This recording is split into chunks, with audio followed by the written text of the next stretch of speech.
18वें पारे में सूरह नूर में एक आयत आई है।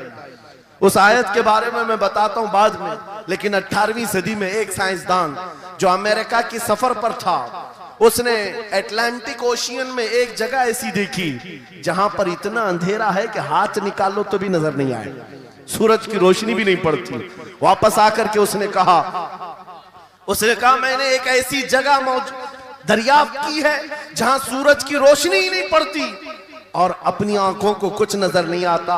अगर हाथ निकाल करके देखो, समंदर के बीचों बीच अटलांटिक ओशियन, ये कोई तालाब का नाम नहीं है। ये लंबा सफर तय करके कोई एक जगह को ढूंढ लिया एक साइंसदान और आकर के दुनिया को बता रहा है मैंने एक ऐसी जगह मालूम की जहां पर खूब अंधेरा होता है, हाथ भी नजर नहीं आता। जब वो आकर के बताता है, एक आलिम रब्बानी ने कुरान की आयत पढ़ी। मौला कुरान में फरमाता है इज़ा अखरज यदहु लम यकद यराहा व मन लम यजअलिल्लाहु लहू नूरन फमा लहू मिन नूर। कुरान में अल्लाह फरमाता ज़ुलुमातुम बअदुहा फौक़ बअद। एक जगह हमने ऐसी बनाई है जहां अंधेरियों पर अंधेरियां हैं, जहां हाथ भी निकालोगे तो हाथ नजर नहीं आएगा। कुरान में 1400 साल पहले ये जब बात आई, उस साइंसदान को बताया गया, ये तो अल्लाह ने कुरान में बयान किया है। अब और ताज्जुब की बात क्या है सुनो। वो आया साइंटिस्ट, कहा ये किसकी बयान की हुई किताब है? कहा मोहम्मद रसूलुल्लाह की, मक्का में पैदा हुए, मदीने में जिंदगी गुजारी, आखिर दिन की। उसने कहा मैं उनके बारे में जानना चाहता हूं। हो सकता है वो समंदरों के बहुत बड़े माहिर थे, वो समंदरी उलूम के बारे में बहुत कुछ जानते थे, उन्होंने जिंदगी का बहुत सारा हिस्सा समंदरों के सफर में गुजारा होगा। उस जमाने में उनको अटलांटिक ओशियन में मौजूद ये अंधेरा कैसे पता चला? ताज्जुब की बात है, हैरत की बात है। जब उस साइंसदान से कहा गया ए अजीज, हकीकी बात तो यह है कि पूरी 63 साला जिंदगी में मेरे आका एक बार भी समंदर के पास नहीं गए, एक बार भी इत्तेफाक नहीं हुआ। तब वो कहता है जो बंदा कभी समंदर के सफर पर गया ही नहीं और वो अटलांटिक ओशियन में मौजूद अंधेरियों की बात करता है, तो फिर ये अपने पेट से नहीं, ये अल्लाह की बात कर रहा। क्या बात, बेशक बेशक, ये खालिक समंदर की बात कर रहा है, बेशक, जिसने वो अंधेरियां पैदा की। मेरे अजीजों, आपसे मेरा खिताब इसलिए है कि जो जखीरे अल्लाह ताला ने हमारी किताब मुकद्दस में रखे हैं, इसको हल करते करते लोगों के बाल सफेद हो गए और तुम तो अखलाक सीखने के लिए ऐसे लोगों के पास जाते हो जिनको पेशाब करने का तरीका नहीं मालूम। क्या बात, बेशक, कुरान के उलूम क्या कम है तुम्हारे पास? अब मैं आता हूं, ये तो साइंसी बातें हो गई, मैथमेटिक्स तो पूरा कुरान में इतना है, बयान करते करते मैं सुबह कर डालूं। कुरान पाक के अददी एजाजात, कुरान पाक के हिसाब, रियाजी, मैथमेटिक्स के फंडे, बहुत कुछ है। फिजिक्स के बारे में है, ज्योग्राफी के बारे में है, अलजिब्रा के बारे में है, साइंस के बारे में है। ये तमाम उलूम तो एक मिसाल के तौर पर मैं आपके सामने रख रहा हूं, लेकिन अफसोस मैं उस कौम से बात कर रहा हूं जिस कौम ने कुरान को छूना भी बंद कर दिया है। जाकर के देखें, आज ही जाकर के देखें, घरों के अंदर तुम्हारे टीवी, फ्रिज और वॉशिंग मशीन तो धूल से साफ होंगे, रोजाना साफ करते होंगे। कुरान को हफ्ते हो गए कभी छुआ भी नहीं, गर्द जमी हुई, धूल लगी हुई है। कुरान के साथ ये नाइंसाफी बंद कर दो, कुरान के साथ ये दोहरा मेयार बंद करो।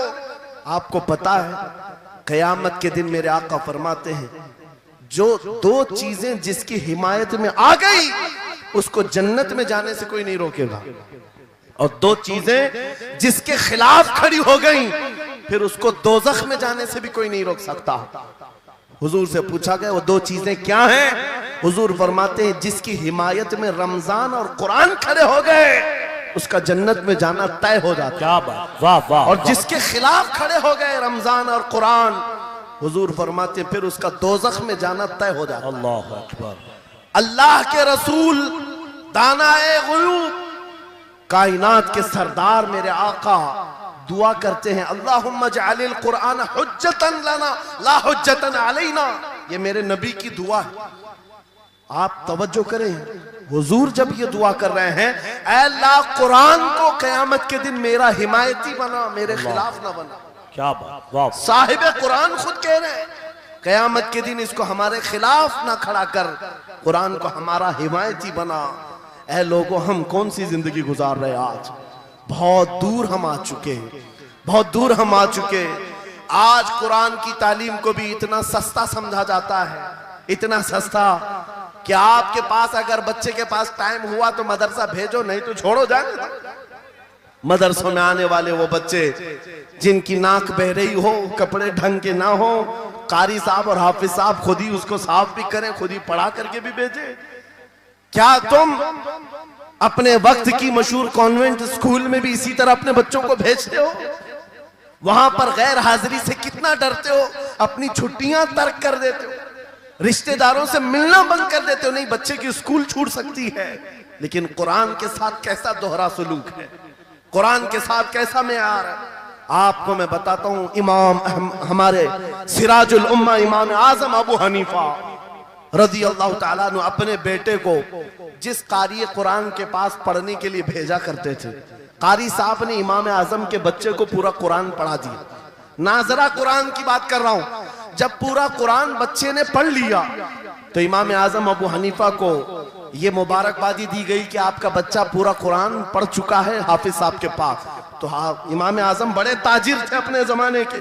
उन्होंने क्या किया, उस कारी साहब को 4 लाख दिरहम नजराने में भेजा। सुभान अल्लाह। कितना? 4 लाख दिरहम चांदी के सिक्के होते थे। इमाम आजम अबू हनीफा ने जैसे ही कारी साहब के पास जो कुरान पढ़ाए थे ये नजराना भेजा, उनके पास ये नजराना पहुंचा। 4 लाख तो छोड़ो, आज के जमाने में 4000 भी किसी को देता नहीं।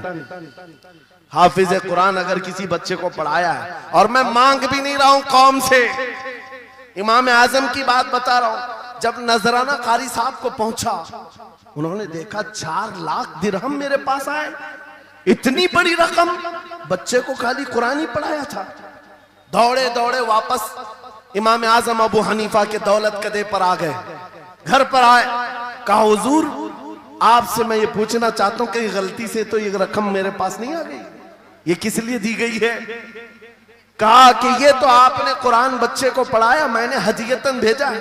कहा हुजूर सिर्फ नाजरा कुरान ही तो पढ़ाया, इतनी बड़ी रकम? इमाम आजम अबू हनीफा ने कहा कारी साहब आज चले जाओ, और अपने बेटे को बुलाया, इधर आ बेटा, कल से इस हाफिज के पास पढ़ने के लिए तू हरगिज नहीं जाएगा, कल से इसके पास तू इल्म हासिल करने नहीं जाएगा। बच्चे ने पूछा हुजूर क्या हो गया? कहा जो बंदा मेरे 4 लाख दिरहम को कुरान से बड़ा समझता है, मैं उसके पास अपने बेटे को नहीं पढ़ा सकता। वाह वाह वाह। मैंने तो कुरान का एक हर्फ की कीमत नहीं अदा की, उसने कुरान के ऊपर मेरी रकम को समझ लिया।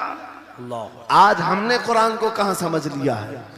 वो इमाम आजम अबू हनीफा फरमाते हैं जो कुरान से ज्यादा माल को अहमियत देता है उसके पास बच्चों को पढ़ाओ भी मत, ना पढ़ाओ। अजीजा ने गिरामी वक़ार, हमारा ये दोहरा सलूक, हमारा ये दोहरा मेयार, कुरान के साथ जो हमारी नाइंसाफी है, हमें अखलाकी पस्ती में लाकर खड़ा कर चुकी है, अखलाकी पस्ती में लाकर खड़ा कर चुकी है। अरे हम देख रहे हैं आयरा गैरा नत्तू खेरा हमें सिखाने आ रहा है, बढ़ाने आ रहा है कि तुम्हें डेवलपमेंट के बहुत सारी चीजें बताई जाती है कि तुम्हारी पर्सनालिटी डेवलपमेंट क्या होती है। अलीगढ़ वाले तो नौजवान बहुत सारे जो स्टूडेंट्स हैं जानते होंगे, बीए कर लिया, एमए कर लिया, बीकॉम कर लिया या कुछ भी कर लिया, डिग्री हासिल कर लिया। बड़ी बड़ी कंपनियां आज पूछती हैं कि इसके पास पर्सनालिटी डेवलपमेंट है या नहीं। ये क्या है पर्सनालिटी डेवलपमेंट? कुछ बड़े बड़े शहरों के नौजवान हमारे पास आए थे, कहा हम कोर्स कर रहे हैं। कहा मैंने पूछा इसमें होता क्या है? कहा इसमें सिखाया जाता है बैठना कैसा है, लोगों से मिलना कैसे है, खाने के लिए बैठे तो चम्मच कहाँ रखना है, बर्तन कहाँ रखना है, लोगों से हैंडशेक कैसे करना है, ये सारी चीजें सिखाई जाती हैं। मैं नौजवानों से पूछा कि अच्छा कितने महीने का? कहा कहीं 6 महीने का, कहीं साल भर का। कहा अफसोस है उस कौम पर जिसका रसूल आया था ये कहते हुए, बुइस्तु लिउतम्मिम मकारिमल अखलाक, मैं सबसे बुलंद अखलाक सिखाने के लिए दुनिया में आया हूं। उस रसूल की उम्मत आज ऐसे लोगों के पास अखलाक सीखने जा रही है जिसको हलाल और हराम की तमीज नहीं, जिसको खड़े होकर पेशाब करने में फख्र लगता हो, उसके पास तो ये अखलाक सीखने जा रहे हैं, पर्सनैलिटी डेवलपमेंट सीखने जा रहे हैं। और मैं तुम्हें बताता हूं कुरानी अखलाक क्या है। मौला करीम ने अपने हबीब को जो बयान किया है, सूरह लुकमान उठाओ, बाप अपने बेटे को नसीहत क्या क्या करता है, अगर 3 आयतें भी पढ़ लो तुम्हारी जिंदगी सुधर जाएगी। लुकमान हकीम अपने बेटे से कहते हैं, या बुनय्या अक़िमिस सलात वअमुर बिल मारूफ वन्हा अनिल मुनकर वस्बिर अला मा असाबक, ऐ बेटा नमाज पढ़ा कर, बुराइयों से बचा कर, अच्छाइयों की बात कर, जो मुसीबत आए उस पर सब्र कर। ये सिर्फ जुमले नहीं है, ये जुमले नहीं है।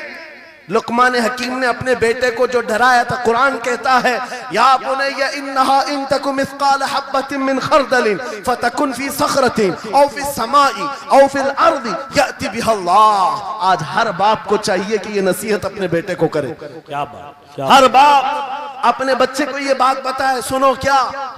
लुकमान कहते हैं, बेटा बुराई अगर तूने कर लिया, ये मत समझना कि मैं रात के अंधेरे में छुप कर लिया।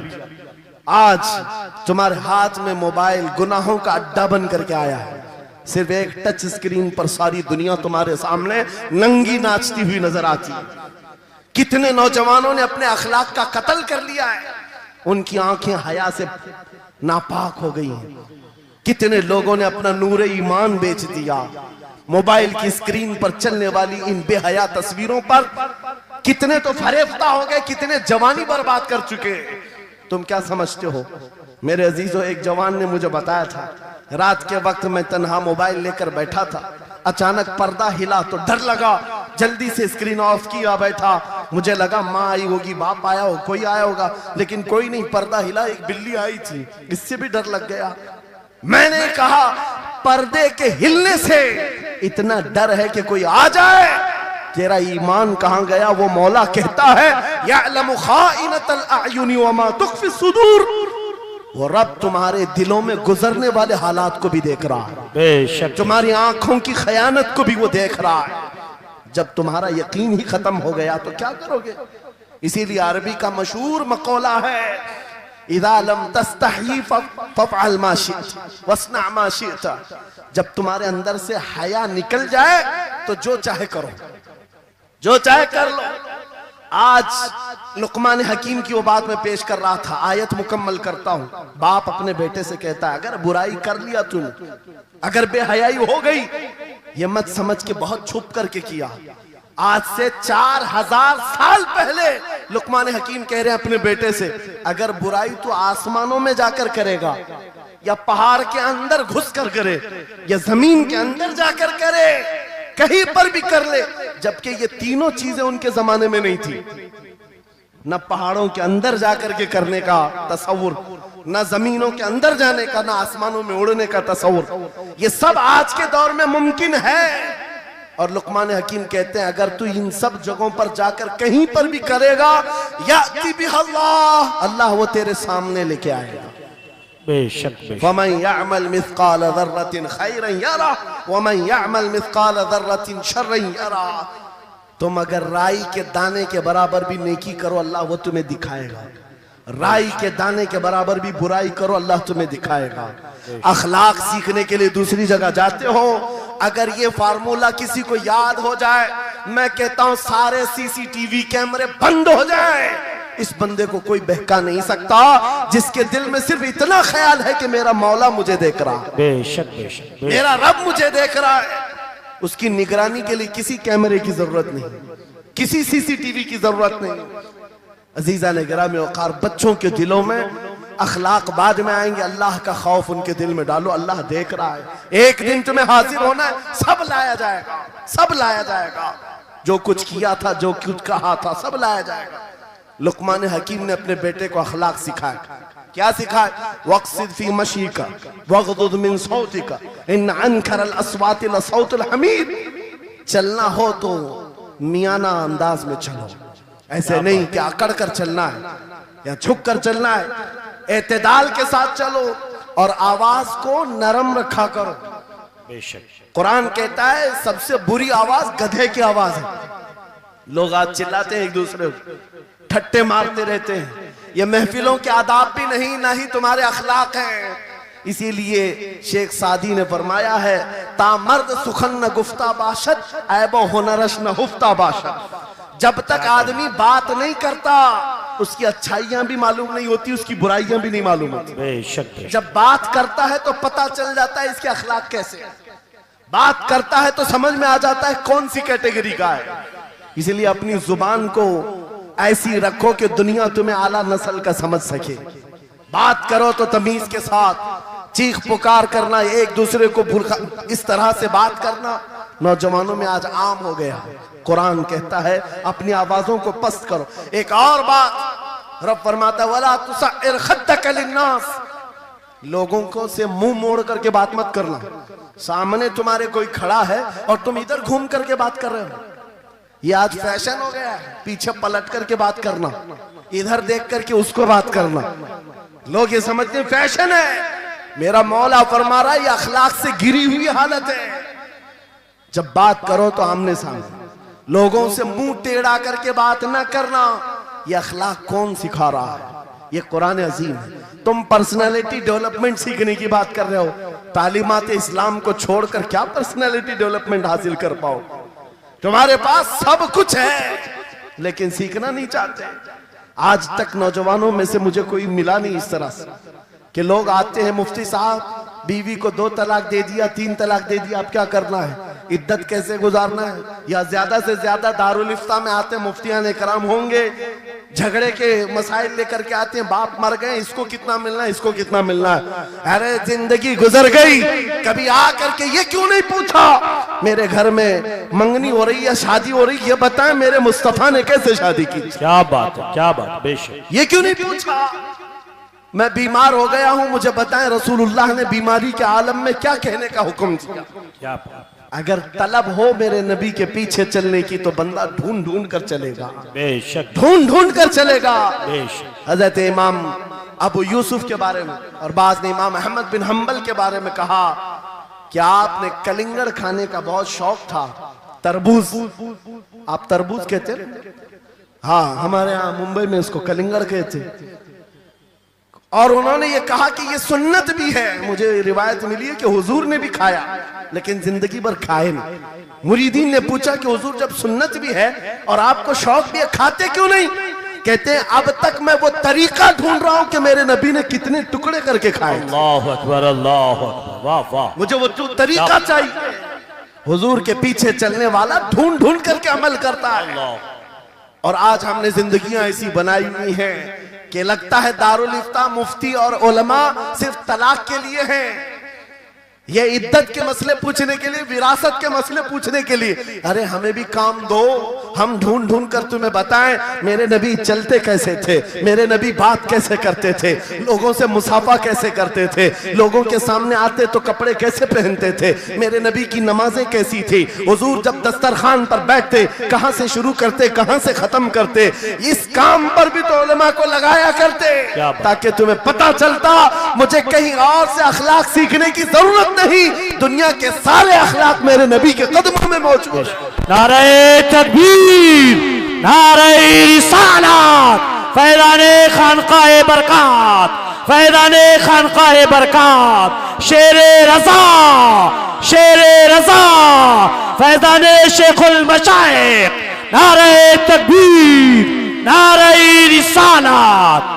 दर्स कुरान को अगर हमने न भुलाया होता, ये जमाने ने जमाना न दिखाया होता। इको बंद कर दो, इको। कुरान पाक के सिलसिले में मुझे बयान करने का हुक्म दिया गया, बस मैं वही बातें कर रहा हूं। मैं आपको अपने मौजू से जो मुताल्लिक है वो बातें अर्ज करता हूं। कुरान क्या तमीज सिखाता है। आज घर घर के अंदर जो एक बहुत बड़ी बला आई हुई है, हर तीसरा चौथा घर ये शिकायत लेकर के आता है बेटा हाथ से निकल गया, बेटी हाथ से निकल गई। माँ बाप इस बात के लिए रोज परेशान है, बेटा हाथ में नहीं आता, बेटी हाथ में नहीं आती। जहां ये जवान हुए 10वीं पास किया, ये मुंह दिखाते हैं हमको, आंख फिराते हैं हमको। फरमाबरदार बच्चों की कमी बहुत कम हो गई। गलती इन बच्चों की नहीं, उन माँ बाप की भी है। तुमने इनकी तरबियत तो खिलौनों से की है। इनकी तरबियत में तो तुम चाहते थे कि हर संडे इनको पिकनिक पर ले जाएं, बच्चा खुश हो जाएगा। इनको घुमाएंगे फिराएंगे, जो बच्चा मांगेगा सब ला कर देंगे। अरे ये 14 साल का नहीं हुआ, हाथ में मोबाइल भी पकड़ा दिया, सब कुछ कर दिया बच्चे के लिए। और अब बाप ये सोचता है ये 16 साल का हो जाए तो मेरी बात मानना चाहिए। एक बात याद रखो, जमीन में अदरक बो करके गन्ना आने की उम्मीद मत रखना। बेशक बेशक, जो बोते हो वही फसल आती है। मेरे नबी ने फरमाया, अल्लिमु औलादकुम सलासा खिसालिन, हुब्ब नबीकुम व हुब्ब अहली बैतिही व तिलावतल कुरआनिल करीम। मेरे आका की हदीस है, हुजूर फरमाते हैं अपनी औलाद को सबसे पहले 3 बातें सिखाओ। 3 बातें सिखाओ। क्या है? नंबर 1, अपने नबी की मोहब्बत सिखाओ। बेशक, सुभान अल्लाह। क्या होगा इससे? तुम जिस बात के लिए आज परेशान हो ना, 16 साल के बाद मेरा बच्चा मेरा फरमाबरदार बने, याद रखो तुम अगर इस बच्चे को नबी की मोहब्बत डालो, 16 साल नहीं तुम्हारा बेटा 60 साल का होगा, तब भी सर झुकाकर तुम्हारे साथ खड़ा रहेगा। क्या बात, बेशक बेशक। तुम उसके दिल में अल्लाह रसूल की मोहब्बत डालो, अल्लाह तुम्हारी मोहब्बत उसके दिल में डाले। बेशक बेशक, ये रिटर्न दिया जाता है। नंबर 1 अपने नबी की मोहब्बत, नंबर 2 रसूल पाक के अहले बैत की मोहब्बत। मेरे आका फरमाते हैं बच्चों को सिखाओ। तीसरी चीज कुरान की तिलावत। ये 3 चीजें सिखाओ सबसे पहले बच्चों को। लेकिन इन 3 चीजों से तो हम बच्चों को छोड़ ही चुके। सबसे पहली चीज जो सिखानी थी वो अपने नबी की मोहब्बत। अजीजा ने गिरामी वखार, आज घर घर के अंदर ये जो मुसीबतें आई हैं, माँ बाप की नहीं सुनता। माँ बाप अगर जवान लोग अभी शादी कर रहे हैं तो अभी से तय कर लो, बच्चा होगा, ये ख्वाब नहीं देखेंगे पहले इसको क्या बनाना है। तुम अगर अल्लाह उसके रसूल की मोहब्बत डालने की ख्वाब लेकर उस बच्चे की तरबियत करो, इंशाअल्लाह वो डॉक्टर भी बनेगा, इंजीनियर भी बनेगा, प्रोफेसर भी बनेगा, लेकिन साथ में आशिक रसूल भी बनेगा। सुभान अल्लाह, सुभान। और जहां ये दौलत लेकर के खड़ा होगा, इश्क रसूल की दौलत लेकर खड़ा होगा, और प्रोफेसर भी हो जाए, डॉक्टर भी हो जाए, कुछ भी हो जाए, देखो मशाइख मारहरा जिनके वालिदैन ने उनकी तरबियत की, उनको दुनियावी उलूम का माहिर तो बनाया है, क्या? लेकिन आज तक आपने देखा कॉलेज में पढ़ाने वाला प्रोफेसर लाखों मुरीदीन की दस्तगीरी भी कर रहा हो और उनकी शरीयत और तरीकत को बयान भी करता हो। बेशक। नारे तकबीर, नारे रिसालत, फैज़ाने हसनुल उलमा, फैज़ाने हसनुल उलमा। नारे तकबीर के लिए, वाह वाह वाह, तालीमात इस्लाम के लिए ये घराना आइडियल है। मैं मुबालगा आराई नहीं कर रहा हूं, मुबालगा आराई नहीं कर रहा हूं। जहां पर एक बेटे को बाप ने वक्त का एक बड़ा प्रोफेसर बनाया तुम्हारे इसी शहर का, दूसरा बेटा अगर इनकम टैक्स का चीफ बन चुका हो, क्या बात, तीसरा अगर पुलिस की डिपार्टमेंट में डीआईजी या बड़े ओहदे पर पहुंचा हो। लेकिन हमने हर एक को देखा, चाहे ये दुनिया के किसी मकाम पर जाएं, जब ये अपने असलाफ की बारगाह में आते हैं तो सर झुकाए हुए शरीयत के तरीकत के संगम नजर आते। क्या बात, बेशक बेशक। इसलिए कि इनकी तरबियत सिर्फ और सिर्फ ट्यूशन के बहाने नहीं छोड़ दी गई थी, क्या कहें, लोगों की गोद में डालकर। जैसे आज लोगों को लगता है बच्चे को पढ़ाने के लिए महंगी स्कूल दे दो, अच्छी से अच्छी स्कूल, और बच्चा आए तो शाम में ट्यूशन के लिए किसी टीचर या प्रोफेसर को दे दो। बच्चा तुम्हारी गोद में आया ही नहीं। संडे संडे तो बाप से बच्चे की मुलाकात होती है, और वो भी पिकनिक के नाम पे होती है। क्या कहें, ये हालात जब बच्चों के साथ तरबियत के होंगे तो ये बच्चे जिनसे तरबियत हासिल की है उनके नक्शे कदम पर चलेंगे। लेकिन तुम अगर शरीयत का ट्रांसफर चाहते हो, स्कूल भी पढ़ाओ, ट्यूशन भी पढ़ाओ, लेकिन इश्क रसूल की दौलत अपने सीने से इनके सीने में डालो। बिल्कुल, बेशक बेशक। अजीजा ने गिरामी, मेरा मौला फरमाता है, वक़ज़ा रब्बुका अल्ला तअबुदू इल्ला इय्याहु व बिल वालिदैनि इहसाना। माँ बाप के साथ भलाई का हुक्म मेरा मौला फरमाता है। रब ने तुम्हारे फैसला किया है अल्लाह के सिवा किसी की इबादत ना करो, वालिदैन के साथ अच्छा सलूक करो। और कैसा सलूक? वला तकुल्लहुमा उफ़्फ़िन वला तनहरहुमा, उनको उफ तक ना कहो, उनको झिड़क कर बात ना करो। नौजवानों याद रखो, जिस दिन तुमने अपनी माँ या अपने बाप को उल्टा जवाब देना शुरू किया, उस दिन से तुम पर रिज्क के दरवाजे बंद हो जाते हैं, बरकत के दरवाजे बंद हो जाते हैं। और ये तो बड़ी बात है, हजरत मौलाना रोम फरमाते हैं, माँ या बाप बच्चे को बात करने में जिस दिन डरने लग जाए, पता नहीं मेरा बेटा क्या समझेगा बोलूं, जिस दिन वो तुमसे बात करने में डरने लग जाए, समझ लो दुनिया का सबसे बुरा दिन तुम्हारा शुरू हो चुका है, शुरू हो चुका है। होना तो ये चाहिए कि तुम्हारी जवानी नहीं, तुम्हारी उम्र बीतने को आ गई, अगर माँ बाप को अल्लाह ने सलामत रखा, चाहे वो बूढ़े बिस्तर मर्ज पर हो, उस वक्त भी अदब के बाजू फैलाए हुए हो, अदब के बाजू। आपको पता है सहाबा इकराम बैठे, मेरे आका सल्लल्लाहु अलैहि वसल्लम, एक खातून आई, रसूल खड़े हो गए, अपनी चादर बिछाया, उस खातून को बिठाया। सहाबा कहते हैं हमने एक खातून को, आई हुई खातून को इतना अदब करते हुए रसूलुल्लाह को पहली बार देख रहे थे। वो खातून आई, बैठी, मुस्कुराई, बातें की और चली गई। सहाबा ने पूछा या रसूलल्लाह इस खातून का अदब क्या है? मेरे आका फरमाते हैं ये मेरी दाई, मेरी दूध पिलाने वाली माँ हलीमा सादिया, क्या बात, वाह वाह। पैदा हुए नहीं, दूध पिलाई हुई माँ का यह अदब मेरे नबी ने सिखाया। ये अखलाक कुरान के हैं मेरे अजीजों, कुरान के हैं। याद रखो नौजवानों, इन बूढ़े माँ बाप को आज जितने लोगों ने तरसाया है और उन्हें घुट घुट कर जीने पर मजबूर किया है, वो आज की रात तौबा करके जाएं, तौबा करके जाएं, मुसाफा करें, उनके हाथ चूमें। ये तुमसे क्या तमन्ना रखते हैं? बस इतनी कि तुम अपने पैरों पे खड़े हो जाओ, ढंग का कमाना सीख जाओ। नौजवान को इनका डांटना बुरा लगने लगता है, माँ बार बार चिल्लाती है, बाप बार बार डांटता है, घर छोड़कर भाग गया, फिर उसके बाद याद रखो अल्लाह ताला ऐसे जूतों पर तुम्हें डाल देता है जो तुम्हारी हैसियत के भी नहीं होते, कमतर लोग तुम्हें हाँकते रहते हैं। इससे बेहतर है हमें पैदा की हुई माँ, हमें दूध पिलाई हुई माँ अगर डांटती है, कोसती है, मारती है, ये नेमत है।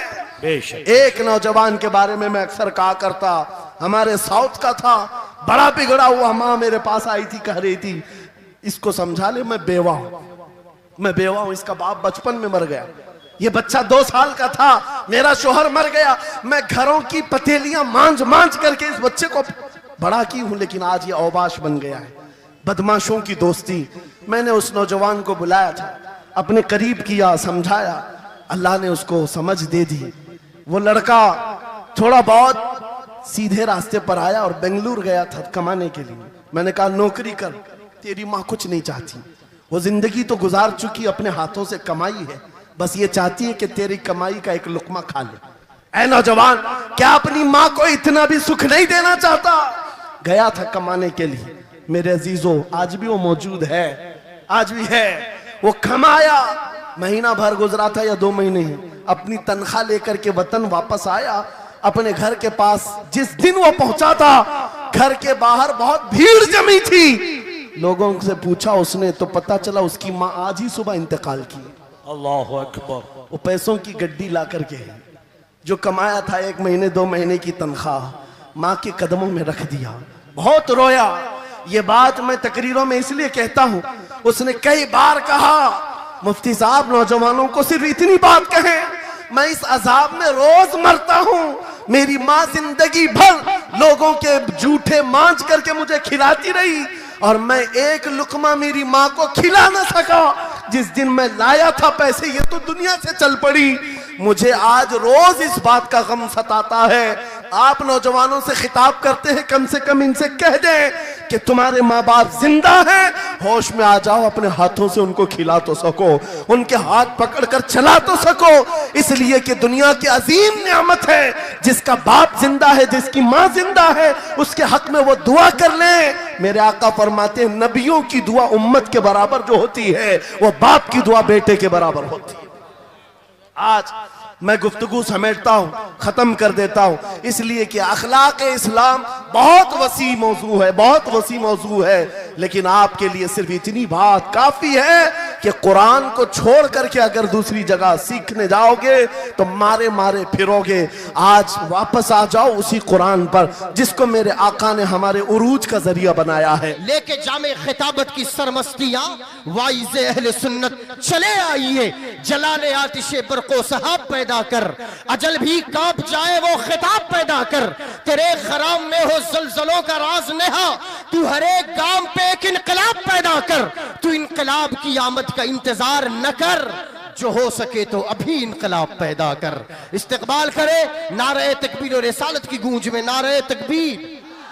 हर हाथ बुलंद हो, हर जबान आवाज निकाले, खामोशी का पहरा न हो, और इस्तिकबाल करे नारे तकबीर, नारे रिसालत, नारे हैदरी, फैजाने आला हजरत, फैजाने मारहरा शरीफ, तालीम इस्लाम कॉन्फ्रेंस, शेरे हिंदुस्तान।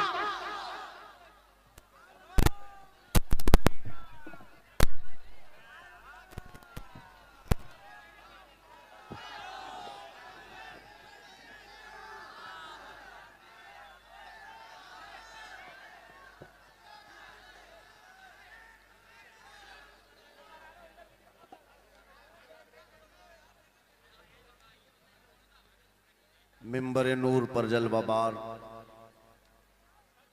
आबरूए मारहरा, शान बरकातियत, मखदूमना मुरब्बीना व शेखना हुजूर सईदी अमीन मिल्लत अदाम अल्लाहु इक़बालुहु साहबज़ादे आली वक़ार हज़रतुल अल्लाम मौलाना सैयद अमान मियाँ साहब क़िबला अदाम अल्लाहु इक़बालुहु,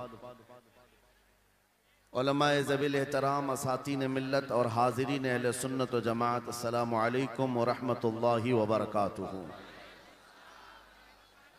अल्हम्दुलिल्लाह अल्हम्दुलिल्लाहिल हन्नानिल मन्नान अल्लज़ी खलक़ल इंसान व अल्लमहुल बयान। आप ही आप उतरते थे फरिश्तों के हुजूम, वो अजब शाह था दरबार सजाता भी न था, आप पहले ही मुआफी उसे दे देते थे, मन्नतें करके मनाना जिसे आता भी न था, मन्नतें करके मनाना जिसे आता भी न था, और आप कांधों पे नवासे लिए चल पड़ते थे, गोद में जब कोई बच्चों को बिठाता भी न था। आप कांधों पे नवासे लिए चल पड़ते थे, गोद में जब कोई बच्चों को बिठाता भी न था। जभी तो ताजदार बरेली ने कहा था, अल्लाह की सरताबा कदम शान है ये, इंसान ही इंसान वो इंसान है ये, कुरान तो ईमान बताता है इन्हें, और ईमान ये कहता है मेरी जान है ये, ईमान ये कहता है मेरी जान है ये। आइए मैं बिला किसी ताखीर गुजारिश कर रहा हूँ हज़रत मौलाना अलहाज तसद्दुक़ हुसैन साहब से कि तशरीफ लाए और आज के इस पुरनूर और बाविकार कॉन्फ्रेंस में अपनी हाजिरी पेश करने की बाविकार सआदत हासिल करें।